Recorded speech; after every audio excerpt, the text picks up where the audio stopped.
time flies when you're having fun. So It absolutely does. Retro Boost, the YouTube channel, a fun project to make myself more productive in the free time that I suddenly found myself with when I not COVID, like specifically. I was planning it before COVID. COVID just kind of accelerated it.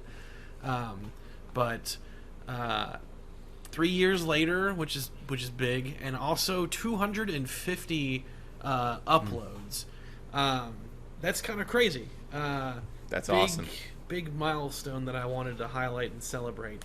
I've made more than 250 videos, so it's not like we're celebrating that this is like the 250th specifically, because a number of videos that have been uploaded to the channel were taken down, like the smart home content. There were like probably 20-something smart home videos, so there's probably well over like 270 videos total, but Right. this is going to be celebrating the fact that more than 250 are now live to view right now.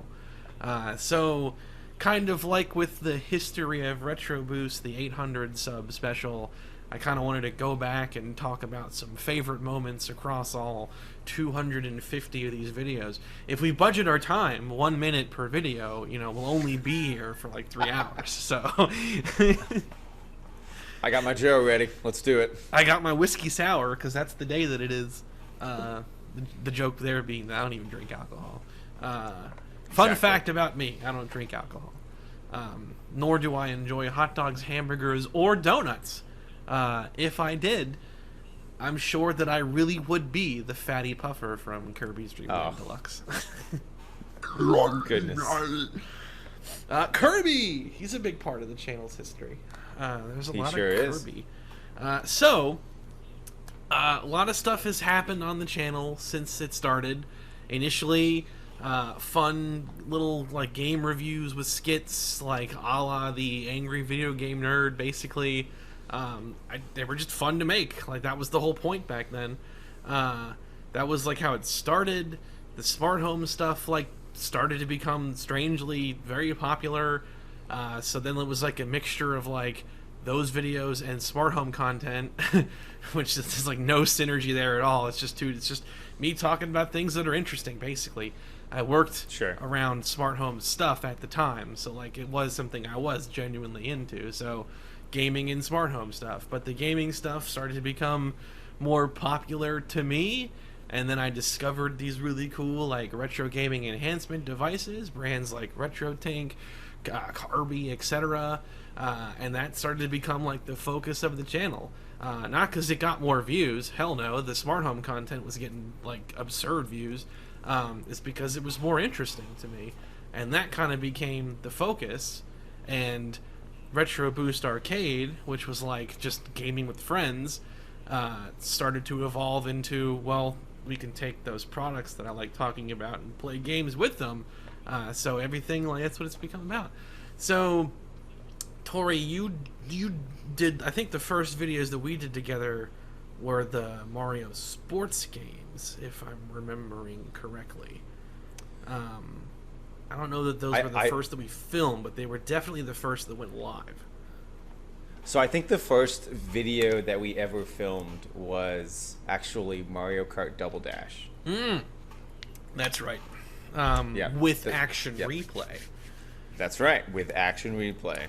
Yeah, Action that was Replay crazy. has Wild. a storied history on the channel. So, yeah. Let me rewind it to 2020.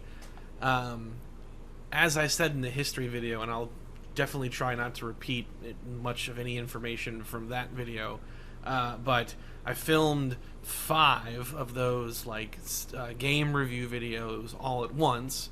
Metroid, Star Fox 64, Godzilla Destroy All Monsters Melee, Kirby 64, and then Luigi's Mansion.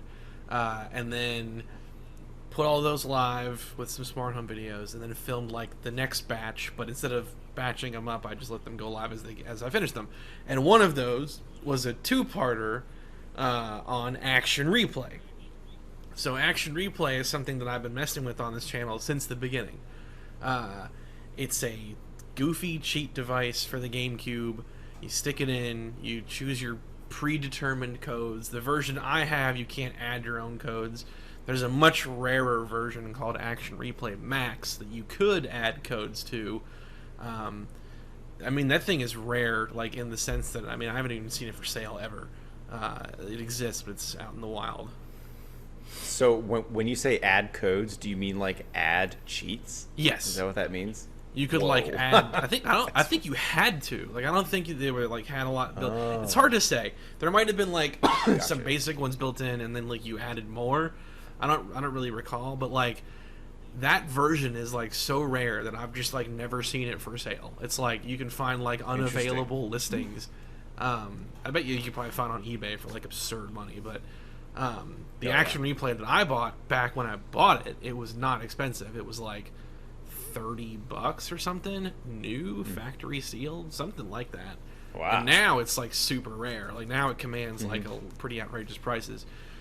But I've always loved it, so I talked about it for the channel, and like those videos were hilarious. Like, because like it was kind of the first time that the game itself was like the thing to laugh at as far as like content that I was making. And the two memories that stand out from that one would be Mario Sunshine sending Mario to the moon with the infinite like blaster thing, but then the hilarious twist that like he comes back. I left the game running for like 45 actual minutes and like came back to it and was blown away that he did eventually make it back to the map. That game, from a technical level, is pretty interesting that the whole island is like actually there. Now, the whole levels like are not there, but it's really cool that like you can see the other levels from the level that you're in. Because like you could be in like totally like you could be at like the mountaintop level and like see the other zones. Like there's Rico Harbor, right. There's Gelato Beach, there's the hotel place, like there's the inlet where the hotel is. Like it's crazy. And then Star Fox Adventures. Now, Star Fox Adventures is not a good player with Action Replay. So we've messed around with Mario Kart, and then I had tons of other games I messed around with. And like Legend of Zelda like takes it really well. You can start the game off with like all the inventory items and go. Same for Metroid. Star Fox does not like that. And like that, I soft locked that game like 3 or 4 times filming it to make that video, and I think 2 of those crashes are in the video where like I jumped over something that I guess was supposed to act as like a loading screen, because that game's kind of like Metroid Prime and Jak and Daxter, where like it doesn't have like a loading screen. They hide the loading screen by like padding out territory you walk through. Which is smart, but it's like, yeah, the game technically does have loading screens. People that like herald Jak and Daxter is like no loading screens. Like they're there, you just don't see them. But you debatably spend the same amount of time walking that you would waiting for the screen to transition. It's cool, but like, come on. So it's clever. Star Fox though, you can't skip that stuff. Like if you try, like you destroy the whole game, and like it would soft lock. It's wild. So Action Replay, big part of the channel. Played it a lot early on, and then brought it back for you and me multiple times now. We've had 2 different stints of Mario Kart. I know that one of my favorite things about the second run of it was where you were like the furniture store, the Hobbs and Shaw thing. I think was really funny, if you recall that. I do. Yep. I remember there was a moment where I was getting ready to get maybe 1st or 2nd place, and you ended up like just beating me, and I remember. Actually, I was, to be honest with you, I was a little bit salty about that, but I had to play it off like it's like, oh, whatever, it's cool, whatever, it's not competitive at all. Fuck, I remember that. I played that back in slow-mo too. That's the exact part, yeah. That was on the desert track, and I hit you with the shell at like the last possible second that it was. Oh, you are? But no matter, because that... Oh, dude, you... Oh, my God.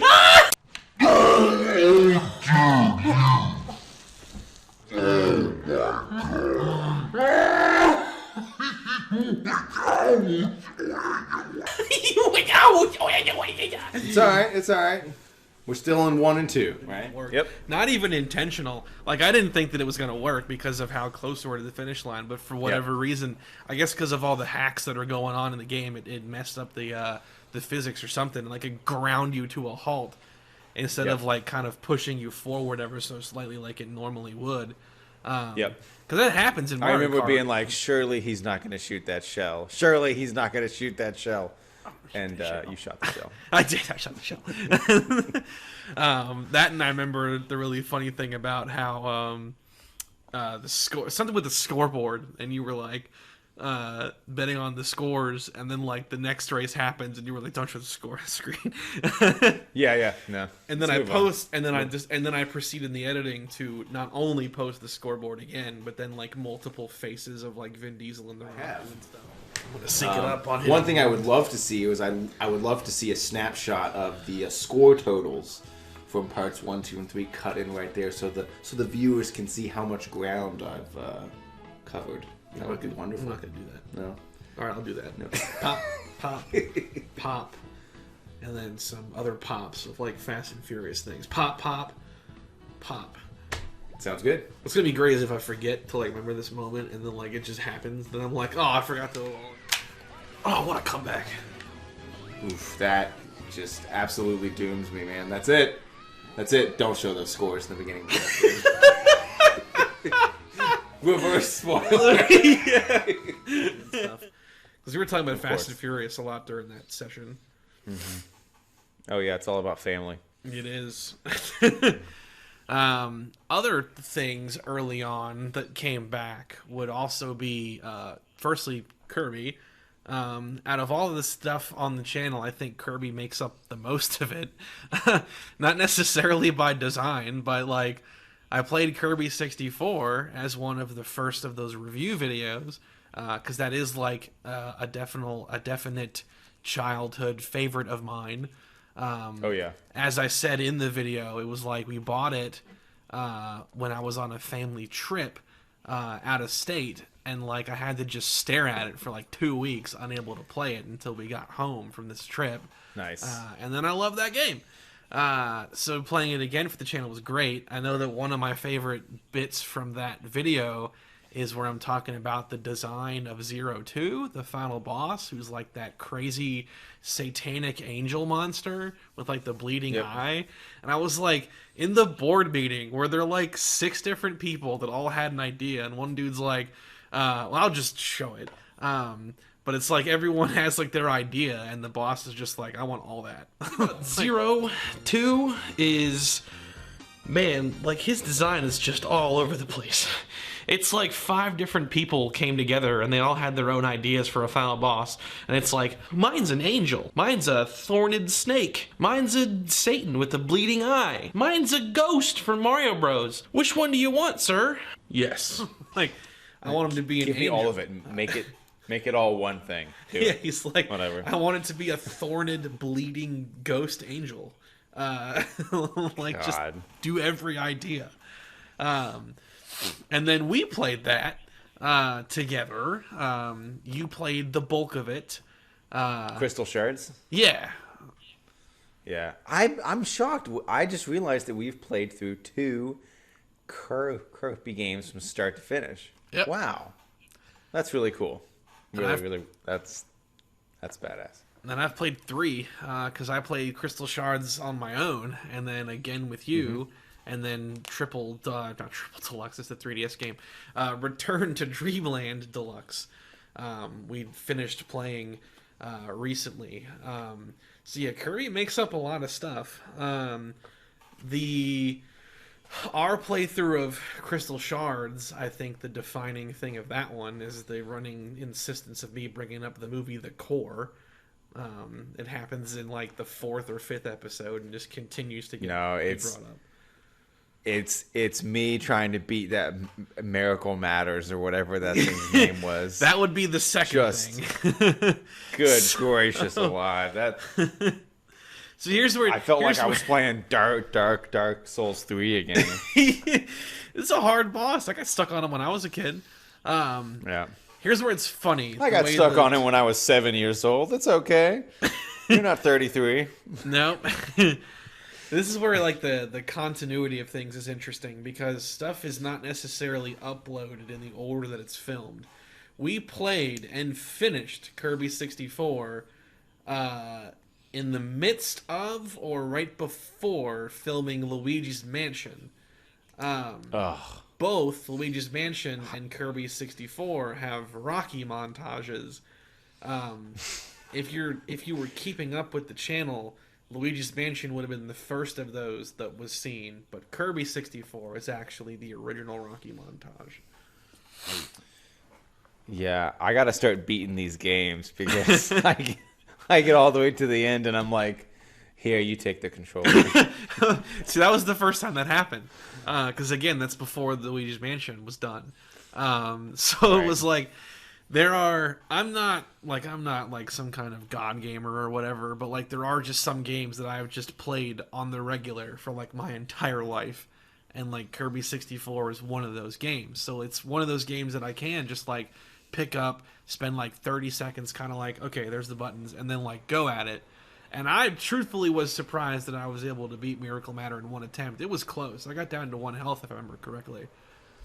Yeah, that slide though, that slide was pretty boss. I don't think I'll ever forget that slide. Oh, it's beautiful, beautiful, and you can hear my response too. I just freak out. It was so good. And then, speaking of Luigi's Mansion, that was without a doubt my favorite video to film for the game review back when I did that, because it was the most that my parents have been involved with it, because that was COVID times, and I wasn't like inviting friends over on the regular. In fact, that really didn't even happen until like the second year of COVID, going into 2021. That's when Cameron joined the channel. But for like all of 2020, like I didn't have like no friends ever came over here, so it was just me and family, like immediate family.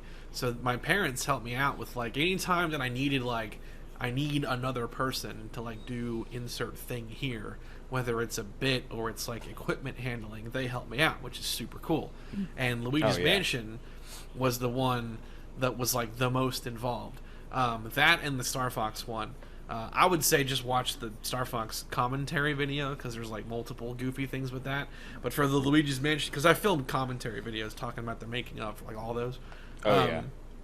For Luigi's Mansion though, that was the best because my dad he bought this outfit from that movie The Nun, and like he plays this ghost character who's like pestering me the whole time. And for like the back half of the video, he's just there with me for the whole time. So it was a lot of fun, and like he kept making us laugh, and we had to redo like 1,000 takes of like every scene because he would find some new thing to inject in the right moment.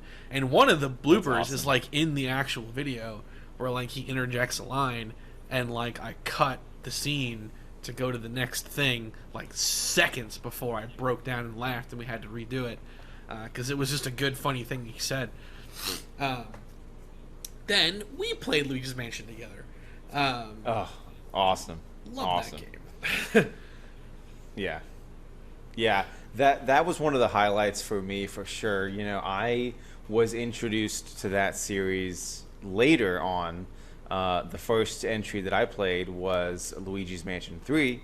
I played it co-op with Bethany, my wife, and we just had a blast. And that was the first time that I had ever played that series.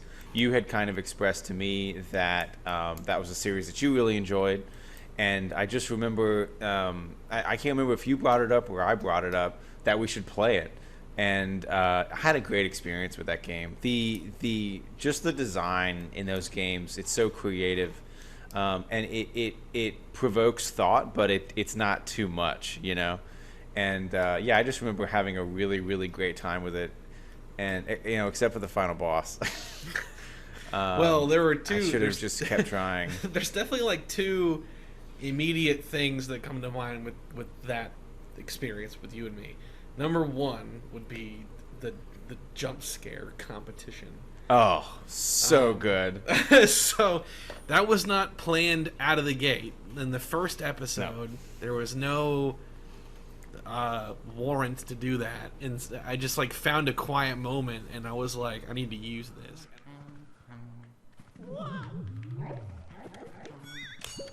Oh, almost. Dang it. Oh my god! Oh my god! Bro! Holy! You scared the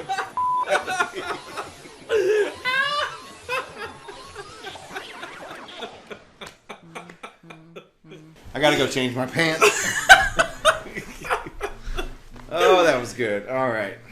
It's funny too. I thought I was telegraphing it too much by saying use this, and I just screamed, and that was like the one where you were like, Yep. "Oh my god!" And then You- bro, and then you in got me so between. bad.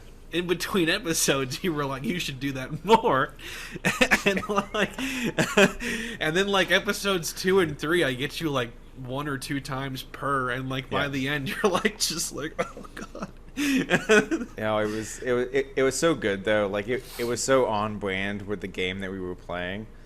It was just great. It was really, really fun.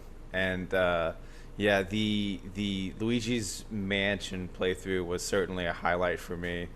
The sports games, the Mario sports games. I mean, I think me and you could play Mario Baseball off camera just for fun, and we would have a blast. We did. To be honest with you. We have. We have, exactly. I remember that we have. And those games are competitive, like super close, like good stuff, man. Yeah, we had the double pickle thing happened in the baseball one. Yep. Where I had to like, I threw in the references to the Sandlot over the footage. Oh yeah. Which was so hard to find, by the way. Like that, it's a gift or a curse. I don't know. Like certain movies and games, I just have like this complete, just like photographic memory of, and I'm like, I know that there's a scene in the Sandlot where the kid yells "Pickle," and it was like finding that moment was like such a nightmare. That's funny. I remember it being somewhere that I didn't expect it to be. It's like right before the scene where they fight the rival baseball group, I think. But oh my god, it was a nightmare finding it. And then it was like another nightmare finding the moment in the actual event with us where like that happened, because it happens twice, and I was like, I knew it happened twice. Just funny editing. Retro Boost Arcade, like when it started, it was just like we would play games together and then I would upload it. It's just us having a fun time, just for us. And then like kind of gradually I've been putting more and more effort into editing and adding things and stuff like that. Especially with the triple... God, I keep wanting to say triple deluxe. It's not triple deluxe. That's a 3DS game. Kirby's Return to Dreamland Deluxe. That was like... Not all of them have like a ton of stuff that happens, but like there's just enough that it was like kind of time consuming to go through and edit a lot of them. So it's been a process. Yeah, when we played the golf game, that almost turned me on to the golf games. I literally, because around that time the Mario Golf game came out for Switch. So yes, like true. we had finished playing that, and I was like, oh man, am I about to go buy a golf video game? What is going on right now? Because I had a really good time with it, and I did not expect that to be the case. So we need to play so that yeah, again it, too. With that said, I need to use like Action Replay or something to unlock all the courses, because like we played like the normal golfy courses, and like that game does have like what you imagine when you hear the words Mario Golf. Like it has it. It's like one of the final courses is like this crazy obstacle-ridden nightmare situation, and we should totally play that. Oh yeah, lava pits and all sorts of just completely insanity. Yeah, we need to do that for sure. Looking back on so Cameron is an old friend of mine, and we've known each other forever. We were working at GameStop together. That's how we met. And then we continued to like hang out and watch like movies. We had this like system where both of us would, there were like rules to this, like it was crazy. We each of us would pick a movie, and like the objective was to always pick some kind of like cult or indie or like nutty foreign film, and like just kind of compete sort of to like see who brought the more like insane thing. and we were kind of always looking for this one movie that would always top like the pinnacle of like this kind of experience. I'm not gonna say what it is, but like we saw this movie that was like the craziest, just most insane thing that I've ever seen in my life, and his life too. And like then it turned into this quest to find like the next craziest thing.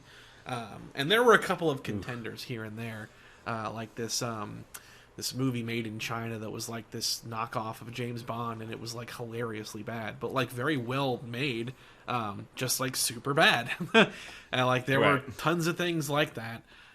So after I started the channel and I was doing solo Let's Play videos, which I haven't done since like 2020, I was like, oh, well, I should just do these with Cameron. Like that would be tons of fun. And we played Star Fox Adventures, was like the main thing, and then a handful of other games, and then the last stuff we did was Aliens Colonial Marines, and also Mario Party 3. And definitely a lot of fun in all of those that we had together. Star Fox was great because like he's never experienced that before, and that game is like just bizarrely bad, but also like very playable. Like it's the best mixture of both. I think the best part about that was like him hearing the dinosaur language.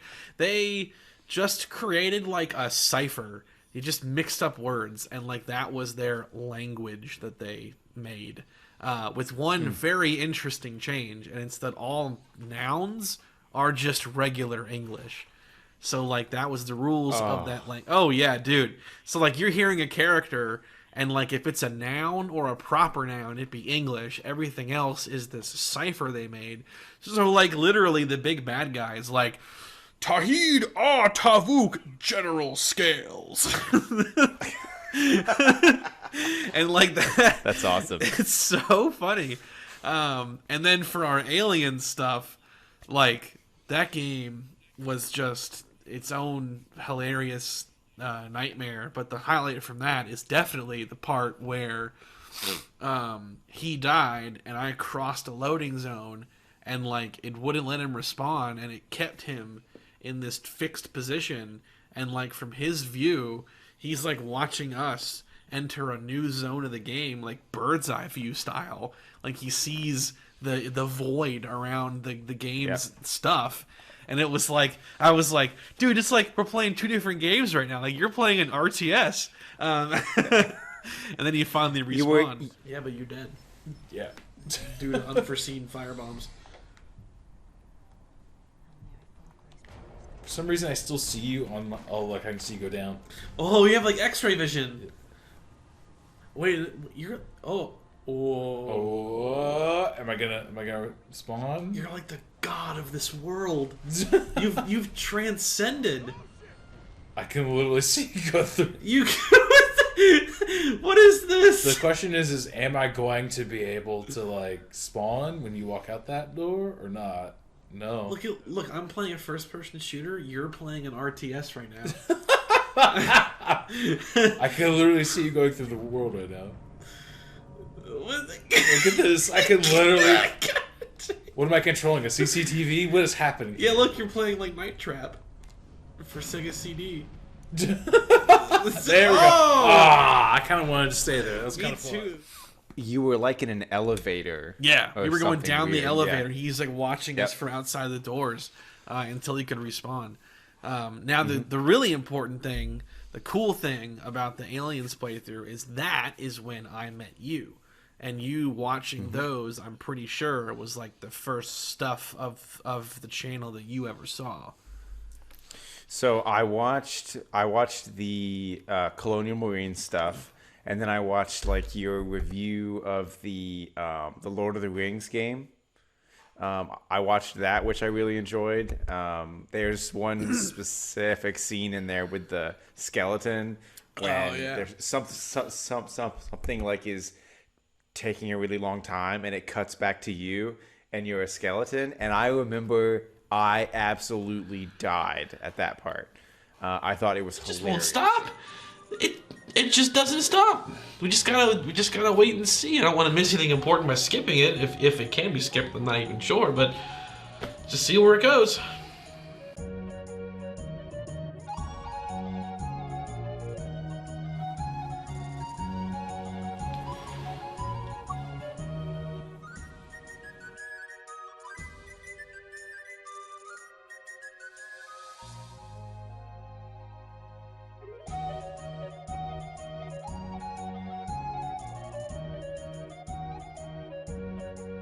Hilarious. But yeah, I watched quite a bit of the stuff you had on the channel, because I had never really met anybody that actually like had a channel before, so it was really cool for me to like kind of see all of that. But yeah, that was definitely the Colonial Marine stuff was some of the first stuff that I had seen from your channel. That's funny you bring that Lord of the Rings one up. So, oh goodness, that one is technically the last of the review videos I ever did. It was a huge like time thing with that one. I filmed the capture footage for it. Like I played the game in like June 2021. And knew back then, like, I have to make a video about this. Like, it's perfect. It has, like, all of the things I want to talk about and complain about and, like, make jokes about. It's perfect. Yep. But I didn't get around to actually doing anything until, like, December-ish. That's when, like, I started to kind of plan things out and, like, acquired props and costumes. But then it wasn't even until January something that I actually filmed everything. And then I didn't finish editing until, like, February. So it like was like a huge process, but that is probably my most well-made video ever on the channel, for a lot of reasons that are not necessarily obvious. First would be like the sound design, the entire, and I've talked about this before, but like the entire external part of the opening where I come walking into that screened-in porch and like bend over and like grab the ring and hold it and murmur to myself, all of that is post-production sound. Nothing is recorded on site. So there were just like filmmaking techniques I put to real use there, trying to make it the best it could be. And then like the bits, because like that game's opening is like offensively long. Like it is like a boring marathon. So like I knew that I wanted to do some kind of thing like that. I just absolutely died. Yeah, that was a highlight for me for sure. And then like there's a Mandela effect kind of moment in that too, because of the time difference of filming and capturing it to filming it. I make a whole bit about how Pippin was killed by wolves, and I do a cutaway to the movie Dog Soldiers, which is one of my favorite like culty movies. And the reality is he wasn't killed by wolves. He was killed by a bat. I don't know how the whole wolf thing came to be, but the really funny thing is I like prepared the whole cutaway gag and like filmed it and processed it and it was done. And then I go to find the moment where he got killed by wolves and there isn't one. So now I have to do capture footage where he's killed by a wolf to make this cutaway work. Which is also why the footage looks different. Because you can actually see that it looks different because whatever the capture settings were that I was using, the RGB like color space was different. So the footage where he's killed by a wolf is like noticeably darker colors than where you're walking around beforehand. It's an interesting thing. But I don't know if like a conversation of like Dog Soldiers like prompted, oh, he was killed by a wolf like months prior. Because I was talking to friends about that for like literally months leading up to that. About the film? Both. About like the Lord of the Rings game and like how the partners can die permanently, and then like Dog Soldiers. There was a friend of mine that I don't really talk to anymore who like we would bring up Dog Soldiers all the time. Like it was a regular thing to like bring up and make jokes about and tell people to watch. I still haven't seen it. I know I need to. It's really good. Like, if you love monster movies, like, it's really good. Oh. The werewolf prosthesis, like the costumes are S tier. Like it's impressive. I've seen images, like stills of the effects, and it does look really, really good. One of the best moments is in that cutaway that I made, like where it shows the werewolf like in the hallway, like just like staring down the hallway, running toward Pippin for this cutaway gag, who's like screaming. It's a scene from Two Towers where the horse is going to trample him, so he's like backed up against the floor. It looks like it could look like he's against the wall, and the werewolf's coming at him. Like, I was really proud of that. That's technically the last one. There is one more, and it's related to content that we did together. We filmed those Mario sports games as a lead up to Battle League's release. And then we filmed like a little kind of 45-minute something video playing Battle League and talking about our first impressions. And then to go with that, I filmed a solo review of the original Mario Strikers game, which I had managed to acquire after we had filmed all of our stuff. I think it's the only review video where I have like the shaved head. I want to say. Not that that's like an important detail, but like the thing about me and haircuts is I let it get to a certain point and then I just like buzz it off. Gotcha. So I think that was like one of the very few review videos where it's like I'm freshly buzzed. I'm pretty nice. Sure. That video's okay. I definitely didn't like go all out for it in terms of like production value and bits and stuff, but there are two pretty funny moments where like I react to Waluigi's humping thing that he does. I remember that. I remember laughing very hard when I saw that bit. And then like the thing about Starship Troopers where I'm like, what? Like we're playing like the game from Starship Troopers where it's just like football but like incredibly violent and played on concrete. Right.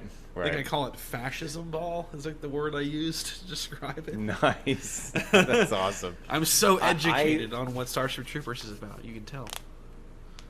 That's a great movie. Battle League just didn't end up being a very good game. No, man, like we did our first impressions and even right then, when the game had only been out for like 2 weeks at the most, I was like, I think this is like mediocre. I think you were more optimistic at that time. Yeah. Because it was so fresh. And I think you even plugged like your online club thing. I'm pretty sure you did.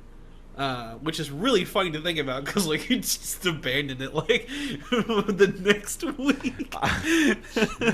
Load that thing up tomorrow and I've got hundreds of requests. Oh, I doubt that would be hilarious.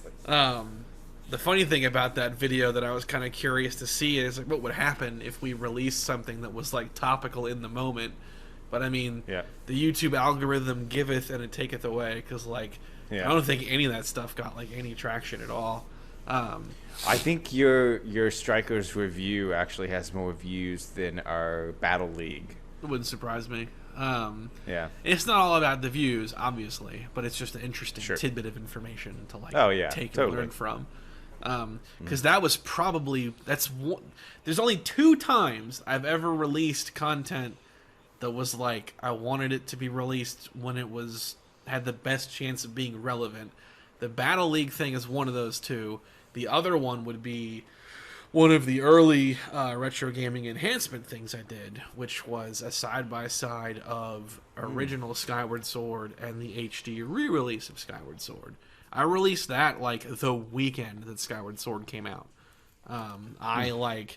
I've never worked so quickly on something in my life, and that's probably a bad thing, but I did put effort into it, so it's not a bad thing. But like Skyward Sword comes out like the day of, and I rip it open and throw it in and immediately capture like the first hour and then throw it away and then like grab the original and play the first hour of that and then spend the next like evening or 2 editing comparisons and then uploaded it like the following week. So I think it came either it came out that weekend or it was like the next week. So it was really close to the release day.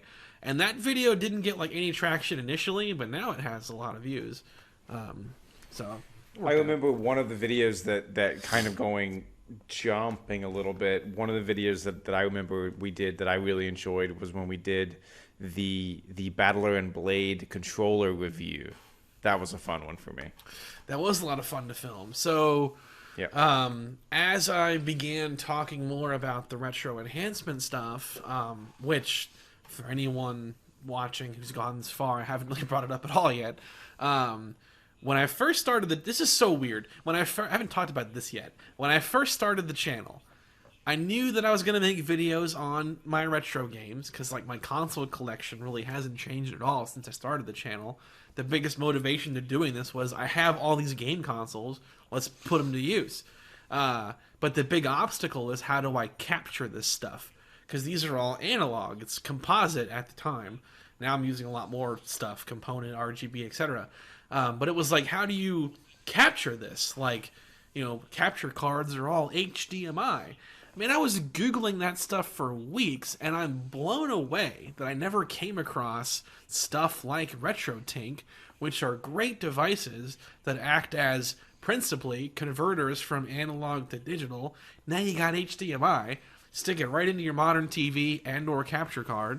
But B, actively improve the source signal to help make it look better on your flat screen TV.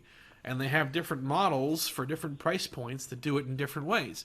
Like entry-level solutions, and then like high-end solutions. There's a 4K one coming out later this year that I'm very excited for. It's awesome. People that are close with the guy that creates them have been helping him like test it, and they've been playing around with them for like over a year now.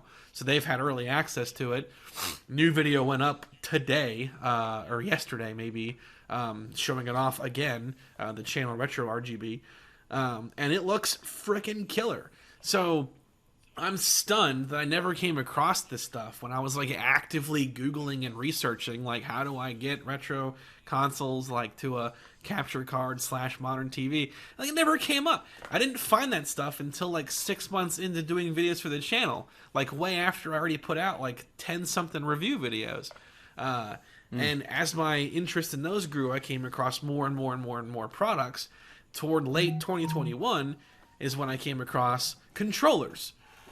So like retro game controllers like that are made to be for old consoles but to have like a modern feel, and Retro Fighters, the brand, is like the most I've probably talked about, and I was really hyped for their GameCube ones, and it took a while for them to come out. Like I think it was over a year. Like I knew that they existed, and it was like a year later when they finally came out. It was worth the wait though. They're great controllers, and that was a very fun one to film because it was the first one of any of these retro tech videos that I did with you.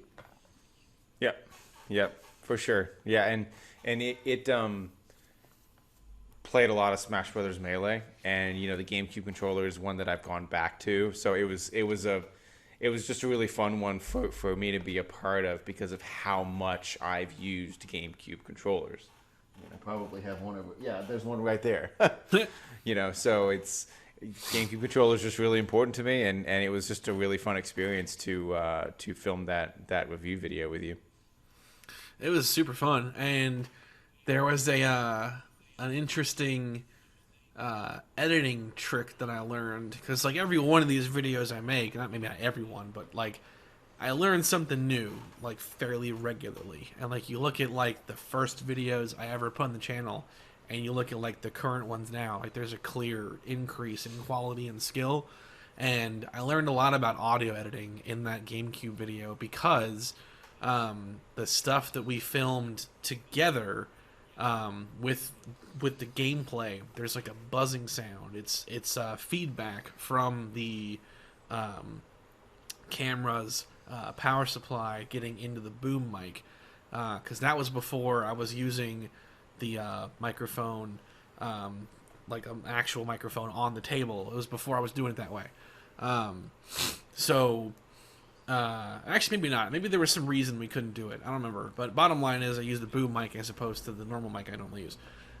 So I had to like learn how to isolate that sound and then cut it out.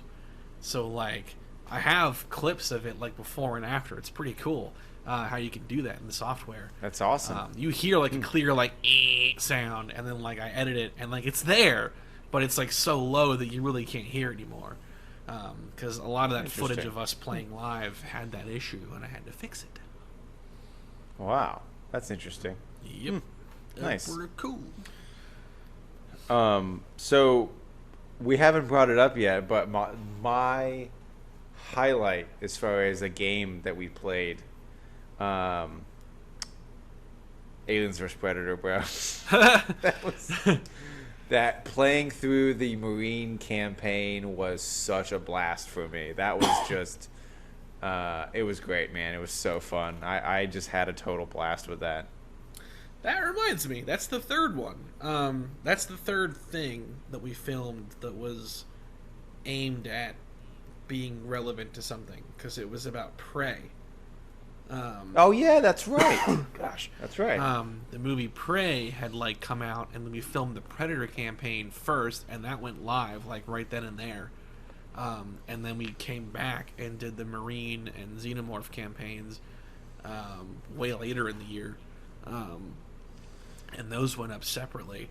But yeah, those were fun. That's a fun game. I remember being really hyped for that game before it came out, and then getting it and just playing it forever.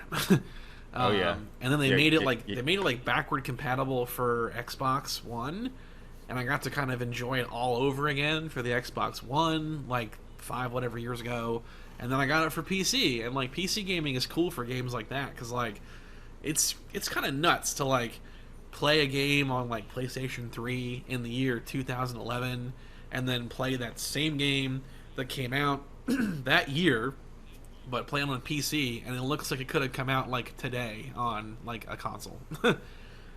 Yeah. PC gaming is wild, man. But that Marine campaign was great because you kept misfiring the flares in the first part, and I kept the score. Yeah, no, it was great. It was great. And then I had that battle with the Queen where I kept like reload spamming, where like I kept trying to shoot before I was reloaded, so then he'd have to restart the reload animation while I'm getting attacked by a Queen alien. You got man, it was so good. I think my favorite was the Praetorian fight, because you busted that fight like the way that it's supposed to happen. Like you annihilated it, because you got cornered and like kept panic firing the shotgun, and like you wouldn't give it time to like reload all the shells. So you would get like one shot off, and then have to melee, and then like screw it up. But like you killed it though. Like you won. Like you won in a way that you shouldn't have won. Like you destroyed this boss in like 5 seconds because you panic fired shotgun rounds into its face when it cornered you in this room. Yeah. It's really cool. Yeah, that was great though. I had a really, really good time with that one. The end was pretty funny too, because it has that like Call of Duty 4 ending kind of thing where you have to like slow-mo pistol fire it at the dude. And I just got shot. Yeah, you screwed it up and your character died.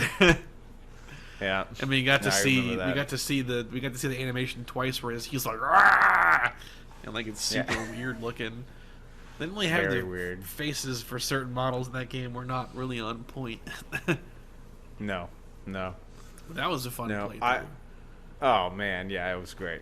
It was fun. Because like I'm trying to think here. We've completed quite many games. Because we've completed Luigi's Mansion, Kirby 64, Return to Dreamland. We did all the campaigns in AVP, so that's complete. Turtles in Time, we played through all that in like one session. Oh yeah, it's a fun game. That was like one of the first times that well, actually, the Mario sports games would be the first time that I should have called out at the time. I think it's a big missed opportunity. I didn't. It was just kind of it was always in the description, but like no one's gonna read that stuff, so I need to call it out in the videos. I put way too much faith in people reading the descriptions in so much of my content. But like those Mario sports games were like some of the first content that I was playing on the GameCube using the Retrobit component cables for the GameCube, which is a product that I was really looking forward to. And they got some issues, like the audio channels are actually reversed by mistake on my model. So like on the back of my Extron Switch, it's the only cable where the white is going into the red and vice versa to compensate for that. Funny enough, I discovered that watching the footage back during the editing process of our Luigi's Mansion videos. Because when That's you're interesting. playing Luigi's Mansion and Luigi's on one side of the room and the ghost spawns on the other side, the sound is coming from the wrong side. So I was like, huh. And then like around that time, a comment appeared on my Retrobit video saying the same thing. Like, just so you're aware, the audio is reversed in some of these. And I was like, no kidding, I just found out. Like, or maybe it was the comment that made me look at the footage, and then by coincidence I noticed that, and whatever happened. Either way, it was probably the comment that first had me looking at it. Because I want to say that I didn't play any games that had like a lot of directional sound for that particular video, but Luigi's Mansion does. So it was much more noticeable, maybe. Either way, though, a very helpful comment pointed it out, and I think that pointed me in the right direction, and then I noticed it in the Luigi's Mansion stuff. But like, That's awesome. those videos were a lot of the first videos of me playing a lot of games with the 5X Pro and those component cables, and they look really good. GameCube now, though, I'm all about the CARBY. It's an HDMI adapter as opposed to using component cables, and I've used that for like all of our recent GameCube stuff because I think it looks really, really good. I'm a fan, and it comes from a place that's like 2 hours away, so I'm supporting the local brand, which is also Heck yeah. a bonus. Another fun thing that we played that I have a lot of fond memories of is the Pokemon Stadium stuff. Oh, yes! How did I forget about that? Yeah, that was very, very fun. We've filmed a lot of stuff recently where we are on camera, whereas in the early days, the only stuff that we were on camera for was Luigi's Mansion, and I really wish that we were on camera for the Pokemon thing, because, like, one of the funniest parts of that video is, like, kind of lost in the video, and it's that we did the blind picking, where like you would pick your team and like other person's like out of the room. And I remember doing all kinds of stupid stuff when like I was off camera. Like I would like creep in on you or like ask if you want a drink as an attempt to sneak in there to give you the drink and look at the screen. And Oh, like yeah. you can't see this happening, so it's like the audience is just like, what is going on? You really have to interpret that the best you can. I thought that it was cool from like an auditory point of view that you could only hear that. You could kind of hear your voice slowly go away as you left the room. Yeah, I definitely agree that maybe we should have done that one the way that we do them now. But I thought it was unique, and I definitely think that's one of the funnier bits, or a funny bit, for that playthrough, for sure. It was good. That was fun to mess with, and then the AI just annihilated us in the co-op part of that. Oh man, that was brutal. We just got crushed. Which is exactly how my childhood was, because I played that game on my own on the channel way back in like 2020, and the same thing happened. I got to like the 5th round, and the AI just crushed me completely. Yeah. That game has always just whooped me. Despite it's funny because like all my Pokemon knowledge is like not the most recent, but like gens 6 and 7 are like where I had a ton of knowledge. So like that doesn't translate very well to going back to playing the original game because a lot of stuff changed or was different back then. And like clearly that's a problem because like there were like obvious issues with our picks and choices and move selections in our co-op fight because of that like knowledge translation. Yes, 100%. I did not so play. it's Oh, go ahead. No, I was just gonna say, like, I just remember when we went into that battle and I saw who I had and I saw who you had. I was like, oh my god, I'm so screwed. You could have. You really. The really funny thing is, the first turn of our first fight, you actually could have had me. Yep. And you picked the wrong Yep. move. You picked Dragon Oh. Rage. You had, what was it? You had something that was like Cloyster's weakness too. Thunder. You had Thunder, and that would have absolutely annihilated Cloyster because his special defense isn't the best. It's pretty bad, actually. I thought Cloyster was just ice, so that's why I didn't do that. Terrible. Yeah, Dragon Ray just fixed damage at 40. It's only good for killing. It's not good for straight damage. I thought that was just really funny. But I mean, yeah, that was a good one. That was also one of the first videos I filmed with my RGB modded N64, which I had for like forever and like didn't use for anything until around then. N64s are interesting because with like Super Nintendo or GameCube, Sega Genesis, PS1, to get better output, which is to say to get like RGB based output / component, it's as simple as buying the right cable, and like it would blow your mind to see composite out of a PS1 versus like RGB out of a PS1, and like all that's different is the cable. With N64 you can't do that. You have to actually modify the hardware. I've never tried that before. There are a lot of services online where people will do it for you. I looked into a lot of those.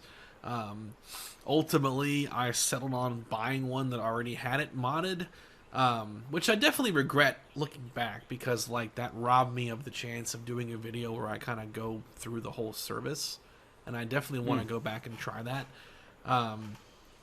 But I held on. I had it, and like I was playing it and testing it like a forever. And didn't really make any content on it until that Pokemon video, I think, is the first that ever went live with the channel. And funny enough, I don't use it that way anymore. That was when I was using the 5X Pro and an RGB SCART cable. Now I use a different device called the Rad 2X. It's a much cheaper device, but it's meant specifically for the Nintendo AV based systems, SNES, N64, GameCube, and it's compatible with RGB signals that the Super Nintendo and a modded N64 give, and it looks awesome. That's what I use now. So that went through a phase there trying to figure out what the hell I want to do with the system for the longest time, and finally landed on something somewhat recently. That Rad 2X stuff, I've only had that since like March of this year. Really? Yeah, it's new. Really cool, though. Cool device. It's made by the. Funny enough, it's made by the same people that not made by, but it's made in conjunction with RetroTINK. So, like, even though I was using the 5X Pro initially, I'm still in a way using a RetroTINK device now with the Rad 2X. Different company makes it, but in partnership with RetroTINK's technology. It's really interesting. Right. So, what is your favorite piece of content that you've created for the channel, and why? Either with me or with just you, and what is it and why? It's probably a tie between two things. Let's hear it. The Lord of the Rings video, for the reasons I've mentioned previously. I think that's just like the pinnacle of all the skills I was developing as I made videos of that type, and just my filmmaking abilities. Because I was making short films when I was a teenager too. At one point in my life, I wanted to be a director. Those were definitely childhood dreams that did not stay. But I've made like a number of short films. I don't know if I've ever shown any of them to you, but there's a couple that I still actually have that I will never show on this channel. Not because they're inappropriate or like super embarrassing. I don't care about embarrassing myself, but I feel like I would want to get the permission of other people that were in them before I shared those online. Yeah, I think that's very fair. Otherwise, I would have already talked about them 100 times. Anyway, the second thing I think would have to be the stuff that we just finished, which is the Return to Dreamland. For a couple of reasons. There's really funny stuff in those videos, but there's also some good editing too. So it definitely, I don't know, this video is probably going to go up not long after we film it. Those Kirby videos are not out yet, so this is a chance for like a preview.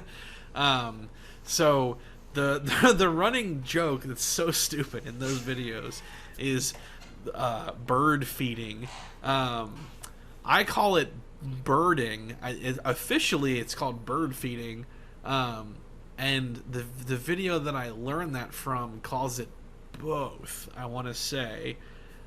They reference it as bird feeding, and then I think someone jokingly says birding. But super, like, goofy, gross thing that a certain actress was on the news and, like, talked about and, like, did to her kid, and they brought it up when they were talking about her on this podcast, and then I joke about it in the stuff. I say it. It's so funny. It's just like I know it, like as if I'm just breathing, and it's just like, oh, so you're birding me. Like the first time that we learned that the mechanic is called feeding, because it is what they're doing in the game. It's gross, and it just runs away. And there's like my favorite moment I think ever that we've ever filmed together is your little thing that you go off on, your little birding monologue that you go off on, where you're like talking about Dedede wearing the Kai mask. Now I am King Birding. It's true. The secrets of the bird family have passed on to you, my son. Think of how horrifying a crown would look like if someone wore it and it was King Birding. It would have like, it would be made of like shaped food. Oh. Look at Dedede's face though. That's King Birding right there. That's terrifying. Coming for you in the dark. It's got that hole for express birding. You just put a straw, funk, and then you just bird away. There's nothing he can do about it. But accept his birding fate. A kind mask. I think it's kind, the fish's name. And you're like, that hole is for express birding. You just thunk, put the straw in and bird away. But then, like, you don't stop there. Like, you keep going. Like, you pause and then keep going. You're like, all I can do is sit there and accept this birding fate. And, like, that is, like, so funny to me. That and the ridiculous opening bit that we filmed, and then I edited into like a miniature horror film. Those are my two like favorite moments. Very cool, very cool. Yeah, I think that the Return to Dreamland playthrough might be. I feel that it might be the funniest content that we've made. It's pretty good. Yeah. Every episode has something, usually at the beginning or the end. Yeah. Even the ones that don't have like a lot of stuff in the middle have like great beginnings and endings. Yeah. There's like a stupid thing about the hobbling in like one of them, and then there's the running thing about the levels. Like I don't want to give too much away, but like there's a lot of good stuff. Was that good. The dessert stuff? Yeah. Yeah. Yeah. There's a good running thing about the levels and their ties to their themes. Like there's a lot of good stuff in there. There's also a little bit of us talking about like the Mario Bros movie and oh nice, the that's Transformers Beast Wars is like in one of them. There's a little bit about John Wick. So there's like a lot of random topics that are like fun to listen to. But definitely the omnipresent theme of birding throughout. Oh yeah, it's not really in the first episode though. It's in the second one and forward. Interesting. I'm really excited when you start to drop those. I'm definitely gonna go back and rewatch a lot of that stuff. But I had a really good time with that one. I remember off camera we played that game just for fun. And I remember being like, we have to play this for the channel. Like, this is perfect. Yeah, we were having a lot of fun with that one off camera. Yeah. I think, like, that day, started filming it. Yep. I'm pretty sure. I remember that we played it on, like, we had, like, the assist mode thing turned on, the baby mode or whatever it was. As we were, like, rushing through it. So that was a good Yeah. one. There's definitely a lot of good stuff in Oh, that yeah. one that I'm really proud of. That, and I'm also really proud of the HDR video that I did recently. So one really cool feature, well, really cool thing, the RetroTINK 5X Pro. 5X stands for its ability to multiply a 240p source all the way to 1080. It's a 5 times multiplier, at least in one particular mode that it outputs. It has gotten consistent free firmware updates since it came out, and one of the ones that was like the second or third to most recent added the ability for the 5X Pro to trick your television into thinking that the source is an HDR source. HDR meaning high dynamic range. If you're a movie guy, you know what that is immediately. If you don't, basically it's a expanded range of color and brightness that films use for higher quality, like better darks, better brights, better detail. Obviously, retro game consoles from 25, 35 years ago do not have HDR. However, if you trick your TV into thinking that they do, even though the enhanced colors are not there in the signal, the TV still goes into a mode where it operates at brighter levels than normal. And the benefit to that is it's better emulation for the CRT experience. So it was a really interesting video to make, because I was like super like nervous about it, because it's a really weird thing to like film, because like you're not filming HDR content. However, there's like an obvious, like my capture card supports HDR. So much like the television would, the capture card also is tricked into that like alternative mode. So I can technically capture it, but I have to put like this crazy disclaimer, like just so you're aware, like it's gonna look different on every TV. Every TV is different. Right. Like don't treat this as the go-to. I do show it on my actual TV, so I can show you like that's what it looks like, and that is what it looks like on the capture card too. So it's a good approximation. But it's like a very complex like video not really, maybe it is, maybe it isn't complex, but like it's a really cool topic that I like wanted to talk about and like wanted to get right. And it has gotten really good reception. There's been a lot of positive comments and people saying it was super helpful to see this, because like I haven't seen a lot. I haven't seen a lot of anything of like people talking about that feature, even though it is brought up a lot in reference to how it's good for the CRT emulation. You increase the brightness dramatically, you add scan lines, it looks incredible. But my video also shows, well, what if you don't want to emulate CRT experience? What if you just want to try it out with HDR? What inspired me to make that video was someone showing PS2 gameplay with the HDR flag turned on, but not with scan lines. And they liked what it did to the color, because it's all preferential, right? So that's what I showed. Sure. I showed it HDR on versus off, with and without scan lines, to give you like every option. And it was a really cool video to like film and make. I had to like redo the capture though like 4 times. Like I did every single console, like NES, SNES, I think it's PS1, PS2, and GameCube. All of those.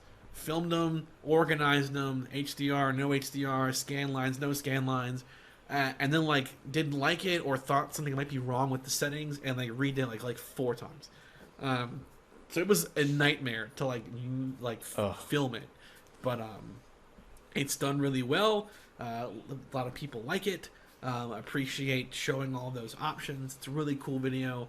Much like the other content on the channel, I'm glad to see my own growth in regard to those retro tech videos, getting better at learning the technology, learning new things. It's been really cool. That's a good one. Yeah, man, for sure. I it's always great to see growth, and like you said before, every time you do one of these, man, you learn new tips and tricks, and that's what it's all about, for sure. Oh yeah, absolutely. And like there have been mistakes too, and like some of the mistakes I can't like just delete the video and like do it again. Like some of them, I feel like that would it would take away something, or like there's parts of the video that have informative value, so I've left it up. There have been some videos where like the capture settings were wrong, and like they were so pervasively wrong that when I learned about it and like really understood what was wrong, I did remake it. I did that a lot with the CARBY videos because they were like not fitted right. There are some where like that still isn't right, but it isn't like the whole video. So it's like there's some value to be had with seeing it the way it is. My logic with some of that is some people are going to like a more screen-filling experience. They're going to want it to be 16:9, even though technically it should be 4:3. But again, preference. So I feel like there's something to be said with leaving it up. One example where that happened recently was oh crap! I just totally lost the thought there. Oh no, I got it. Luigi's Mansion. Luigi's Mansion Part 5 or 6 is one of the ones where those settings are wrong. And like the CARBY like doesn't look as good as it should in that video. Like you look at it in that video and then you look at it in all the recent stuff, you're like, this is two different things. Like one of those is just wrong. So like, you know, I've made those mistakes and I put the corrections where I can, like whether it be a pinned comment or the description, but you know, it happens. And all I can really do is see those and learn from those and not make them again. And a big part of that is just like I am encountering this stuff for the first time and like working with it, and I do these videos for fun, not as a job. So it's like, you know, I do it for me, and like I do learn things with each one, and the more I do, the more perspectives I get, the more I learn from helpful comments teaching me things like how the audio is reversed on those cables, or recommending me new products or new settings to try. Like it's everything has value to it that I really like. Oh yeah. Well, I have thoroughly enjoyed being a part of it. It's been really fun to play a lot of the games that we've played. We've got a lot more coming, and I'm really excited about it. We have a certain game coming up at some point that I'm excited about. Some Star Wars related, so I'm really excited about that. I just saw. I don't think we've done. I don't think we've done anything Star Wars related, or have you done anything Star Wars related for the channel?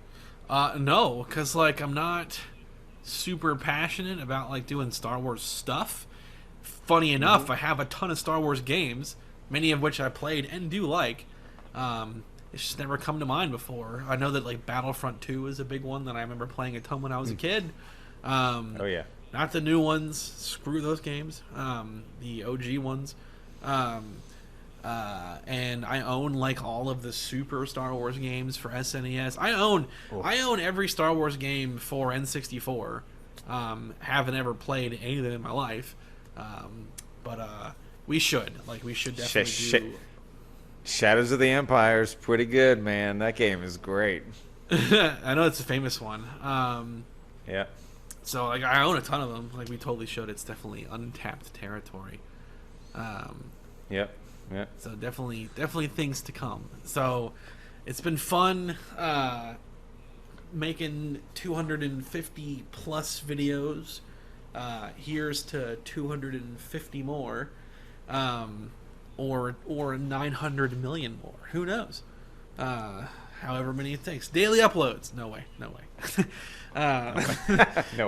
I used to do 3 a week when it was the first 6 months, but it was because they were just easy to make. Like I wasn't really trying too hard. It was just fun doing those like let's play type videos, like editing. I didn't do any like specific editing for those like I do with the current stuff, so like I could pump them out like crazy, but it's like, you know, it was fun, but so it's a lot harder nowadays. Even doing weekly is like really challenging, if not impossible, between other obligations and things I have going on.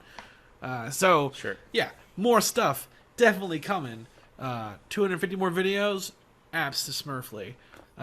Definitely big thanks to everyone who watches and subscribes. It's much appreciated. Check out the Discord server. It's where all the kind of like news updates and more goes. We're talking about movies and games and all kinds of fun stuff like that. It's actually how we're filming this video right now. Is on the Discord server. It's pretty. That's pretty right. Cool. It sure is. Technology is pretty cool. Any It is pretty cool. parting words, sir? Nope, just looking forward to getting into some new stuff, playing some more games, creating some more content for the channel. Just really excited, man. I'm so glad to be a part, and I ain't going nowhere. So I'm moving in tomorrow. You can't get rid of me. Stop me! I dare you. Sweet. Definitely super enjoyed making content with you. Looking forward to what's next. It's gonna be great. That is for sure. So have a good night and good day, good morning, whatever time it may be. I'm gonna say good night because it's nighttime right now. So have a good night, and we'll see you on the next one.